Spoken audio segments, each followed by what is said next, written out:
किन नर्सहरू नेपालमा चाहिँ कम पे भइरहेका छन्, उनीहरूले चाहिँ किन अन्डर भ्याल्युड र अन्डर पे गरिरहेको छ र नेपालको नर्सिङ सिस्टम र अमेरिकाको नर्सिङ सिस्टममा चाहिँ के फरक छ, हामीले चाहिँ के सिक्न सकिन्छ भन्ने कुरा चाहिँ केही छलफल गर्न गएकी छु। तपाईँहरूलाई लागेको कुरा कमेन्टमा गर्नुहोला। अब नर्सहरू किन अन्डर पेड हुन्छन्, किन अन्डर भ्याल्युड हुन्छन् नेपालमा भन्ने कुरा गरौँ। एक नम्बरमा रहेको छ ओभर सप्लाई भर्सेस डिमान्ड।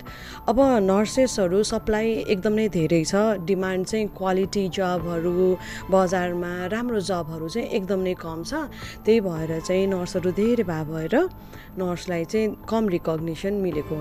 अनि दुईमा चाहिँ विक रेगुलेसन र लेबर प्रोटेक्सन है। लेबर प्रोटेक्सन पटक्कै छैन र एक विक रेगुलेसन छ। नर्सेसहरूको सुनिदिने कोही पनि नै छैन है। उनीहरूको नर्सहरूको पोलिसी बनाउने संस्थाहरू त्यस्तो एक्टिभ भएको देखिँदैन। प्राइभेट हस्पिटलहरूले नर्सहरूको लागि इन्कमको लागि र उनीहरूले पाउने बेनिफिटहरूको लागि पनि इग्नोर गरिरहेका छन्, पटक्कै सुनिरहेका छैनन्। अनि उनीहरूको तलब कसरी तोकिन्छ भनेदेखि यो जुन रेगुलर लिभिङ स्ट्यान्डर्ड छ नि, जुन पुरा गर्नुपर्ने, त्यो लिभिङ स्ट्यान्डर्ड भन्दा एकदम नै कम स्यालेरी चाहिँ अफर गर्छन् र पे गरिरहेका हुन्छन्। अनि 3 नम्बरमा छ ल्याक अफ युनियन स्ट्रेन्थ। अब नेपालमा त नर्सेस युनियनहरू छँदै छैनन् भने पनि भए पनि सबैको आवाजहरू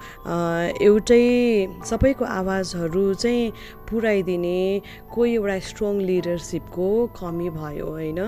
त्यही भएर स्ट्रङ युनियन नभएको कारणले गर्दाखेरि मान्छेहरू डराउन थाले। अब कतै म ब्ल्याकलिस्टेड हुने पो हो कि यो संस्थाबाट मैले मेरो आवाज उठाएँ भने कामै नपाउने हुन्छ कि भनेर चाहिँ एउटा फियर पैदा हुन्छ, जसको कारणले चाहिँ कोही पनि बोल्न सक्दैन। अनि 4 नम्बरमा छ जेन्डर बायस है।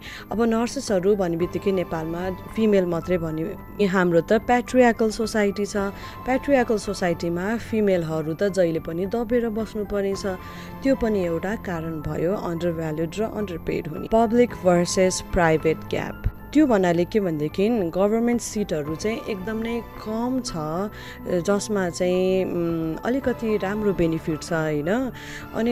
अनि आउँछ पब्लिक हस्पिटलहरूले आफ्नो फाइदा मात्रै हेर्ने भए नर्सको बेनिफिट र इन्कममा खासै उनीहरू हेल्पफुल नहुने भए। त्यही भएर चाहिँ पब्लिक भर्सेस प्राइभेट ग्यापले गर्दाखेरि नै नर्सेसहरू अन्डर भ्याल्यु र अन्डर पे हुन पुगेका हुन्। र हामीले यो सबै कुराहरू ले गर्दा नै झन् नर्सेसहरू अन्डर पेड र अन्डर भ्याल्युड